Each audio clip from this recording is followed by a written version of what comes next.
हमारा अगला वर्ड है अक्विटल। तो ये एक लीगल टर्म है। इसका मतलब होता है अदालत का वो फैसला जिसमें किसी इंसान को उस जुर्म से बरी कर दिया जाता है जिसका उस पे इल्जाम लगा था। आसान शब्दों में कहें तो जब कोर्ट ये कहती है कि आप दोषी नहीं हैं, उसे अक्विटल कहते हैं। चलिए देखते हैं कि इस वर्ड को एक सेंटेंस में कैसे यूज किया जाता है। After a long trial the jury announced the acquittal of the accused, यानी एक लंबे मुकदमे के बाद जूरी ने आरोपी के अक्विटल का ऐलान किया, मतलब उसे दोषमुक्त घोषित कर दिया।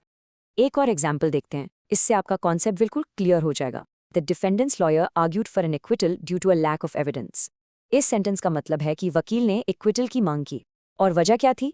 लैक ऑफ एविडेंस, यानी आरोपी के खिलाफ पर्याप्त सबूत ही नहीं थे। अब देखिए, ये वर्ड सिर्फ कोर्ट तक ही लिमिटेड नहीं है, इसके साथ इमोशंस भी जुड़े होते हैं। जैसे इस सेंटेंस में, हर emotional reaction to the acquittal was captured by news cameras.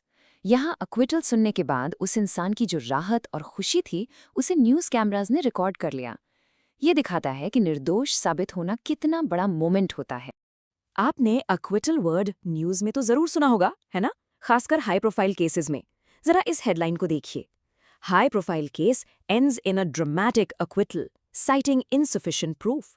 इसका साफ मतलब है कि एक बहुत चर्चित केस का अंजाम अक्विटल हुआ, यानी दोष मुक्ति। और इसका कारण था इनसफिशिएंट प्रूफ, यानी काफी सबूत नहीं थे। ओके, तो किसी भी वर्ड को ठीक से समझने के लिए उसके सिनोनिम्स और एंटोनिम्स जानना बहुत जरूरी है।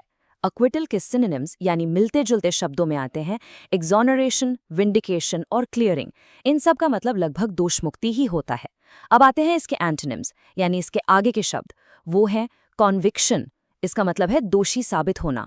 फिर है कंडेमनेशन और सेंटेंस। हमेशा याद रखिएगा, अक्विटल का बिल्कुल उल्टा है कन्विक्शन। तो अब जब आप एक्विटल का मतलब समझ गए हैं, चलिए एक आखिरी और बहुत ज़रूरी सवाल पर गौर करते हैं।